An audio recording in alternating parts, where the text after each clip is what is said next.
आज की हमारी video life in the UK test number 27 पे है। और वंस अगेन जैसा कि आपको पता है कि लाइफ इन द यूके का टेस्ट आपको आईएलआर और ब्रिटिश सिटीज़नशिप एप्लीकेशंस के लिए ज़रूरी होता है। मैं साथ साथ ये भी बता दूं कि आपको दो टेस्ट चाहिए, चाहे आप आईएलआर के लिए अप्लाई कर रहे हैं या ब्रिटिश सिटीज़नशिप के लिए कर रहे हैं। एक B1 और एक लाइफ इन द यूके। तो अगर आपने B1 कर लिया तो बहुत अच्छी बात, अगर नहीं किया तो मेरी B1 की वीडियोस भी आप देखें और उनसे आपको आइडिया हो जाएगा। ठीक है। सो ये जो टेस्ट है इसमें कंप्यूटर बेस्ड टेस्ट होता है। इसमें 24 क्वेश्चंस होते हैं और आपको 18 क्वेश्चंस के आंसर्स करेक्ट करने होते हैं पास करने के लिए, जो कि 75% बनता है। और इसके अलावा जो इम्पोर्टेंट इन्फॉर्मेशन और आपको पता होनी चाहिए वो ये है कि इस टेस्ट का 45 मिनट्स टाइम है। ठीक है, 45 मिनट्स काफ़ी टाइम होता है। एक और चीज़ भी मैं बताना चाह रहा हूँ कि मुझसे अक्सर लोग ये क्वेश्चन पूछते हैं कि क्या 25 टेस्ट हैं या 26 टेस्ट हैं, जितने भी मेरी चैनल पे अपलोड हुए हैं। टेस्टों की कोई लिमिट नहीं है। ठीक है, ये प्रैक्टिस टेस्ट हैं, इसमें जितने भी बनाए जा सकें उतने अच्छे हैं, जितनी प्रैक्टिस की जाए उतने अच्छे हैं। तो मेरी कोशिश होगी कि मैं बनाता रहूँ, जो जो बन रहे हैं, जो जो अपलोड हो रहे हैं, तो आप उसके लिए उसको देखते रहें और फिर वेट भी करते रहें। मैं और भी बना रहा हूँ, कोशिश करूँगा कि रेगुलर बनाऊँगा। बहुत बिजी था कुछ, उस वजह से नहीं बना सका। तो चलें टेस्ट के लिए स्टार्ट करते हैं क्वेश्चंस को। सो पहला क्वेश्चन है कि what was the name of sir Francis Drake's ship which was one of the first to sail around the world. Francis Drake का, ये जो फ्रांसिस ड्रेक है ये एक सेलर था। इसके शिप का क्या नाम है जिस शिप पे बैठ के इसने पूरी दुनिया का चक्कर काटा? तो ये ज़ाहिर है एक चैप्टर में से आया हुआ है, वहाँ पूरी इन्फॉर्मेशन है। तो हमारे पास जो ऑप्शन है वो ये है कि the golden I, the golden hind, Elizabeth the sharp. तो इसका करेक्ट आंसर जो है वो ये है द गोल्डन हाइंड। तो ये आपने याद रखना है। ठीक है। Next question is to whom do we citizens have to swear or affirm loyalty as part of the citizenship ceremony. यहाँ पे वर्ड जो स्वेयर का मतलब गाली देना नहीं है, इसका मतलब है जिसको कहते हैं ना वादा करना, अहद करना। तो जब हम सिटीजनशिप सेरेमनी के लिए जाते हैं, जब आप ब्रिटिश सिटीजनशिप के लिए जाएंगे, आपकी एप्लीकेशन अप्रूव होगी, तो फिर आप वहाँ पे किसके साथ वफादारी का वादा करते हैं? The pope, the prime minister, the king, the church of England.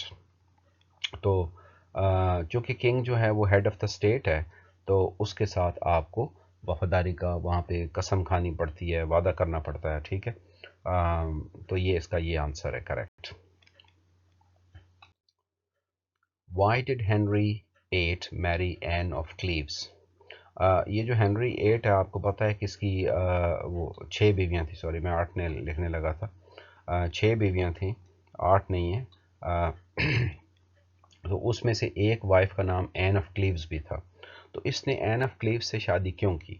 He was deeply in love, for political reasons, for her fortune, she was expecting a child. So for political reasons ये इसका correct answer है। सियासी मकासद के लिए, यानी उसके साथ शादी करके तो कुछ सियासी अपने एम्स को, इंटरेस्ट को हासिल करना चाहता था। How many Formula One Grand Prix events are held in the UK every year? तो ये पहले आप समझ लें कि फार्मूला वन ग्रैंड प्रिक्स क्या है। ये मोटर कार रेसेस की स्पोर्ट है, कंपटीशन होता है। तो ये यूके में हर साल में कितने इवेंट्स होते हैं? तो आंसर उसका है 1। ये एक ही होता है, हर साल में एक होता है, वो जिसमें आपने देखा होगा छोटी छोटी कार्स होती हैं, बहुत स्पीड के साथ वो चलती हैं। तो ये उस रेसिंग कंपटीशन का नाम फार्मूला वन ग्रैंड प्रिक्स है। तो ये साल में एक दफ़ा होता है। ठीक है। अब आप इसको कैसे याद रखेंगे कि कितनी दफ़ा होता है? आप ये देख लो कि ये फार्मूला वन है। ठीक है। बस आपने यूँ समझना है कि चूँकि ये फार्मूला वन है तो ये साल में भी एक ही दफ़ा होगा, इसीलिए इसको फार्मूला वन कहते हैं, वरना फार्मूला टू भी तो हो सकता था। नेक्स्ट क्वेश्चन है how can you visit the UK parliament? Choose two options. आपने यूके पार्लियामेंट को विजिट करना है, तो आप कैसे जा सकते हैं, यानी कि आपने क्या क्या करने हैं? दो ऑप्शंस आपने चूज करने हैं। और मैं यहाँ पे ये भी बता दूं कि जब किसी क्वेश्चन में दो ऑप्शंस होंगे तो आप दोनों को चूज किए बगैर नेक्स्ट क्वेश्चन पे जा ही नहीं सकते। तो इसका ये फ़ायदा होता है कि आप कुछ भी मिस नहीं करेंगे। Arranging a tour through the visitor services, या writing to your local MP to ask for tickets, or queuing at the at the public entrance, या contacting an MSP। तो यूके जो पार्लियामेंट है जो लंदन में है, उसके लिए आपको दो तरीके हैं। एक तो आप अपने एमपी को राइट करें, उनको लिख सकते हैं कि मुझे जाना है, टिकट्स चाहिए, वो आपको टिकट्स दे देंगे। टिकट्स का मतलब ये नहीं है कि वो आपको पे करना पड़ेगा, जस्ट एक काइंड ऑफ लेटर है कि हाँ जी ये जाएंगे तो ये मेरे कॉन्स्टिट्यूंसी इनको जाने दिया जाए। दूसरा तरीका ये होता है कि आप कोई भी बुकिंग ना कराएं, बस सीधा आप लंदन चले जाएं, वहाँ पे जाकर उनको कहें कि आज हमने पार्लियामेंट देखना है, ठीक है। तो वो आपकी चेकिंग वगैरह करेंगे, कैमरे वगैरह नहीं लेके जाने देंगे, और आपको वहाँ पे उस दिन क्यू करनी पड़ती है, ठीक है। तो इस वजह से वहाँ पे आप एंटर हो सकते हैं। तो ये हमारा सेकंड और थर्ड, ये जो दो हैं, ये हमारा करेक्ट आंसर है। अब हमारे पास ये क्वेश्चन है कि forced marriage is where one or both parties do not or can not give their consent to enter into the partnership.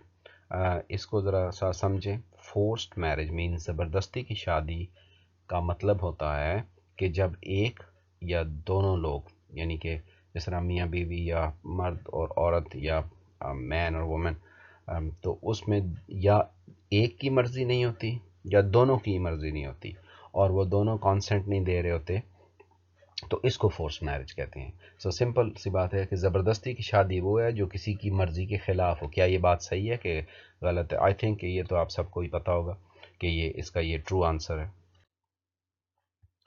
Next question है, northern islands and Scotland have their own bank notes. Northern island और Scotland के अपने bank notes होते हैं, जैसे ये 10 pounds 20 pounds का होता है, 5 पाउंड्स का, इनके अपने, which are valid everywhere in the UK, जो कि सारे यूके में वैलिड हैं, यानी वो चलते हैं। And shops and businesses are obliged to accept them, और शॉप्स पे और बिजनेस पे उनको वो एक्सेप्ट करना लाजमी है। तो क्या ये बात सही है?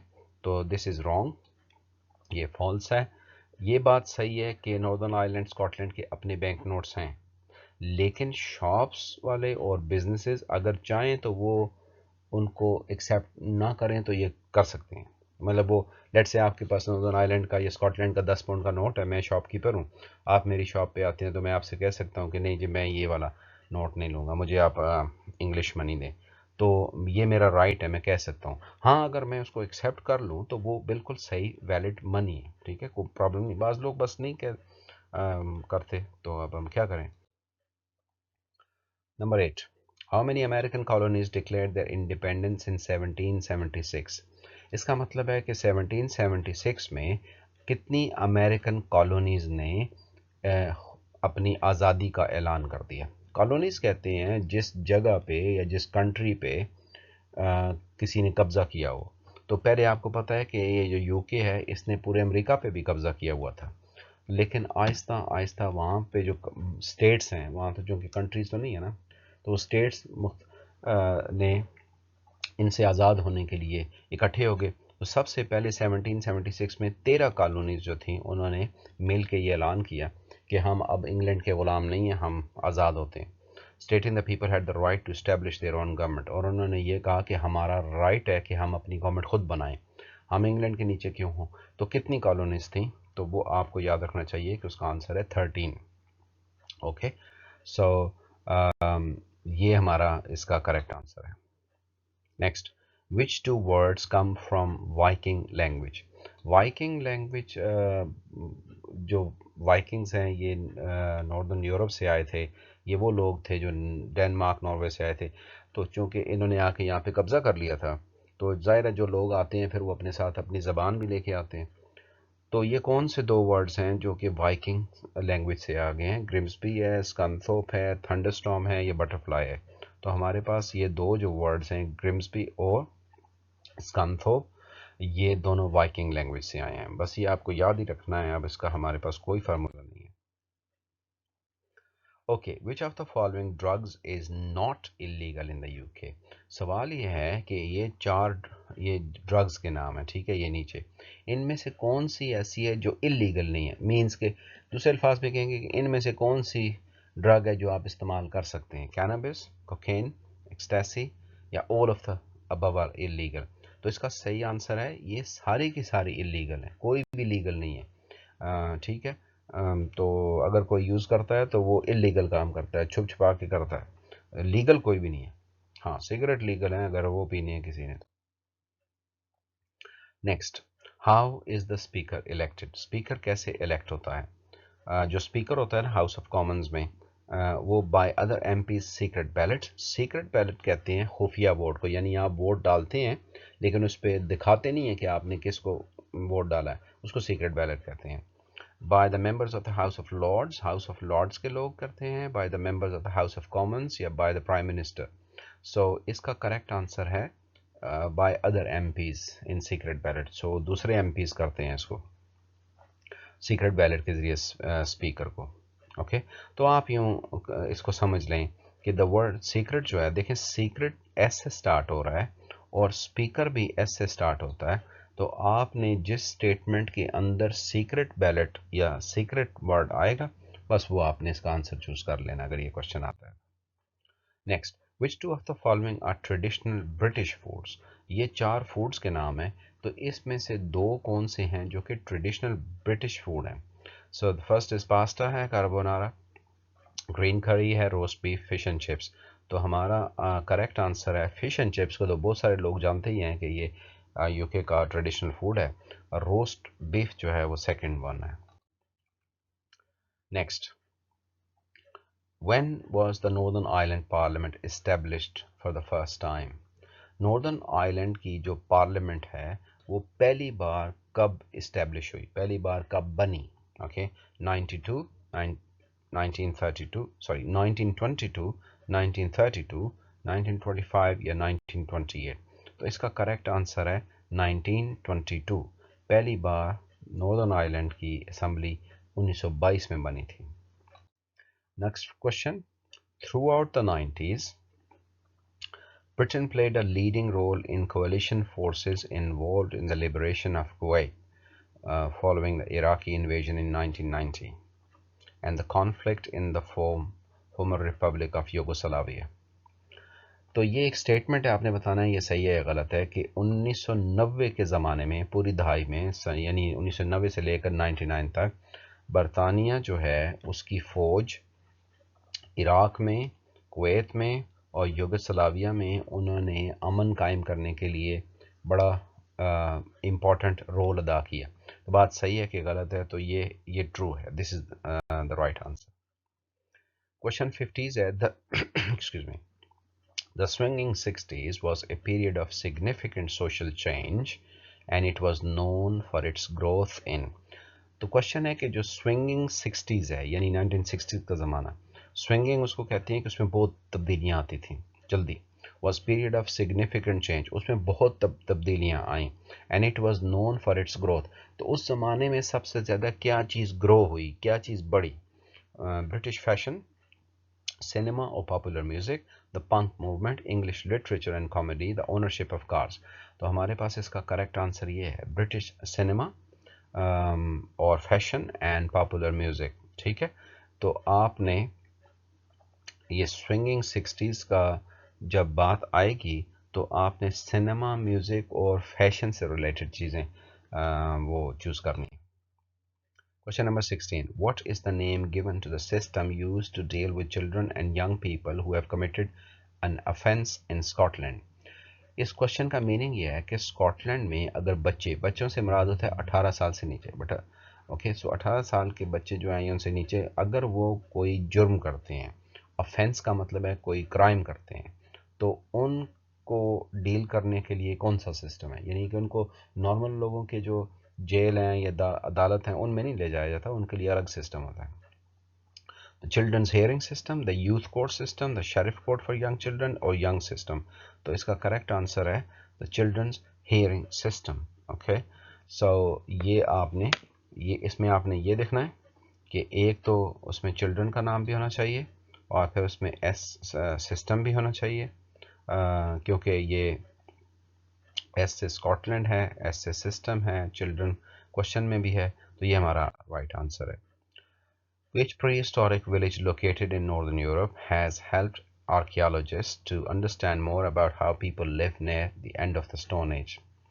इसका क्वेश्चन का मीनिंग है प्री हिस्टोरिक विलेज, बहुत पुराने ज़माने का वो कौन सा गांव है नॉर्दर्न यूरोप में कि जिस गांव के को देखकर उसकी यानी बिल्डिंग उसको कैसे बना था उसमें सारा कुछ देखकर लोगों को आर्कियोलॉजिस्ट जो होते हैं वो जो इस तरह के खंडरात को स्टडी करते हैं उसको कहते हैं। तो वो कौन सा गांव है जिसको देखकर साइंसदानों को आर्कियोलॉजिस्ट को पता चला कि स्टोन एज के लोग कैसे रहते थे? स्टोन हिंज, स्कानथोप, टेनलो या सकारा ब्रे। तो इसमें आपने ये देखो ये यहाँ पे स्टोन एज लिखा हुआ है, तो ये स्टोन हिंज से को नहीं चूज़ करना, ये कन्फ्यूज़न करने आपको कन्फ्यूज़ करने के लिए इसका है एक्चुअली ये सकारा ब्रे। तो आप ये देख लो, इसको यूँ देख लो कि स्टोन एज 2 वर्ड्स हैं, सकारा ब्रे भी 2 वर्ड्स हैं, ठीक है। तो ये वाला लगता है तो ऐसे है कि जैसे ये इसका आंसर होगा, लेकिन ऐसा नहीं है। तो आपने अगर स्टोन एज के विलेज के बारे में क्वेश्चन आया तो आपने स्टोन एज 2 वर्ड्स, सकारा ब्रे 2 वर्ड्स। ओके देखो ये पहला एस से शुरू होता है, ये दूसरा ए से, ये पहला एस से शुरू होता है, दूसरा बी से, बस आप यू एस ए बी याद रख लें। Number 18. During the Middle Ages, a parliament was developed in Scotland which had 3 houses called estates. They were, okay, Middle Age में, Middle Ages कहते हैं 1400 से लेकर 1550 का ज़माना, ये सारे Middle Ages हैं। Parliament was developed in Scotland, Scotland में एक पार्लियामेंट बनी, उसमें 3 हाउसेस थे, यानी उसमें जिस तरह होता है ना House of Commons, House of Lords, ये तो 2 हैं, उसमें 3 थे और उनको उस वक्त स्टेट कहते थे। तो उनमें उनके नाम क्या थे? The lords, the commons, the clergy, the lords, the commons, the farmers, the lords, the blacksmiths, the clergy, the farmers, the blacksmiths, the teachers। तो इसका आंसर ये है, तो लॉर्ड्स यानी कि हाउस ऑफ लॉर्ड्स में, हाउस ऑफ कॉमन्स में बैठने वाले, और क्लर्जी कहते हैं रिलीजियस लीडर्स को। Number 19. Which landscape architect designed grounds and country houses so that the landscape appeared to be natural with grass, trees and lakes? वो कौन सा लैंडस्केप का आर्किटेक्ट था जिसने ये हाउसेस का वो डिज़ाइन दिया कि जिसमें हमारे साथ गार्डन भी होता है, फ्रंट गार्डन, बैक गार्डन, ये वो। तो ये गार्डन वाला कॉन्सेप्ट ताकि ज़्यादा ग्रीन लगे, चीज़ें नेचुरल लगें। तो इसमें हमारा आंसर है Clarice Cliff, Lancelot Capability Brown, Alexander McQueen या विवियन वेस्टवुड। तो करेक्ट आंसर है लैंसेलॉट कैपेबिलिटी ब्राउन, ये उसका नाम था। Number 20. Which of the following scientific discoveries helped progress of industrial revolution? Industrial revolution का मतलब होता है सनती इनकलाब। ये इन 4 में से क्या चीज़ है जिसने सनती इंडस्ट्री को बहुत ज़्यादा तरक्की दी? तो पेंसिलिन, वो तो ज़ाहिर मेडिसिन है, अब फैक्ट्री को गोली तो नहीं दी जा सकती। Aeroplane, steam power, the light bulb. तो आंसर है द स्टीम पावर। देखें स्टीम पावर जब आया ना, स्टीम इंजन बने, तो इंजन जब स्टीम से इंजन चलना शुरू हुआ तो फिर वो इंजन फैक्ट्रियों में मशीनें चलाने के काम आया और इससे फैक्ट्रियां बहुत ज़्यादा बढ़ गई, बिजनेस बढ़ गए। Which of the following of the, what is the function of the UN Security Council? UN Security Council का काम क्या है by the way? Recommend action when there is international crisis and threats to peace। अगर पूरी दुनिया में कहीं piece को ख़तरा हो, जंग लगने लगे हो, तो फिर ये अपना काम तब करते हैं, बताते हैं कि कैसे होना चाहिए। Recommend humanitarian action when there are natural disaster, या जब कभी कोई नेचुरल डिज़ास्टर हो तो फिर हेल्प करते हैं। Protect and promote human rights, human rights को प्रमोट करते हैं। प्रमोट इंटरनेशनल ट्रेड रिलेशनशिप्स, और बिजनेस को डेवलप करते हैं। बेसिकली इनका ये काम है। ये जब कभी दुनिया में जंग लगने लगे हो या लगने वाली हो या कोई इस तरह की क्राइसिस हो तो फिर ये उस वक्त ये एक्शन में आते हैं। आते वाते नहीं, लेकिन ये रोल है इनका। Who were the parents of Elizabeth one? Elizabeth one वो क्वीन है, मैंने जैसे आपको पिछले टेस्ट में बताया था कि जिसने स्पेनिश आर्माडा में यूके को विक्ट्री दिलाई थी और बहुत मशहूर हो गई थी। इसके पेरेंट्स कौन थे? Henry the eighth and Anne Boleyn, Henry the Seventh and Anne of Cleves, Henry the Eighth and Catherine of Aragon, Henry the Seventh and Catherine Howard। Okay मैं आपको एक बात भी, आंसर तो इसका ये है by the way, Henry eight and Anne Boleyn, ये इसके माँ बाप है। लेकिन ये जितनी भी औरतों के नाम लिखे हुए ना, Anne of Cleves, Catherine of Aragon, Catherine Howard, ये सारी हेनरी 8 की ही बीवियां थीं, लेकिन एन बुलिन जो थी उससे एलिजाबेथ वन पैदा हुई थी। क्वेश्चन नंबर 23 है, the Isle of Man is a crown dependency. Isle of Man जो है ये एक जजीरे का, आइलैंड का नाम है, ये क्राउन डिपेंडेंसी है, यानी ये यूके के अंडर है। ये ट्रू है कि फॉल्स है? तो इसका आंसर है true. Okay. 24, which of the following charities work for the prevention of children cruelty to children? Okay. इनमें से कौन सी चैरिटी है जो बच्चों के ऊपर होने वाले जुल्म के खिलाफ आवाज़ उठाती है? तो उसका नाम है क्या नाम है? PDSA है, या RSPB है, या NSPCC है, या क्राइसिस है? तो इसका नाम, ये आंसर है NSPCC। ओके, तो ये करेक्ट आंसर है। तो ये हमारा आज का टेस्ट ख़त्म हो गया। इसको भी आप प्रैक्टिस करें बार बार, और इसको जो क्वेश्चंस हैं नहीं समझ आते, वीडियो स्टॉप करें, देखें, थोड़ा बहुत नोट्स वगैरह बनाएं, एक आध वीडियो रोज़ देखा करें, एक सुबह देख लें, एक शाम को देख लें, तो इसी तरह ये प्रिपेयर होगा। फिर कोई क्वेश्चन हो तो मुझसे आप पूछ सकते हैं। Okay, see you next time, bye.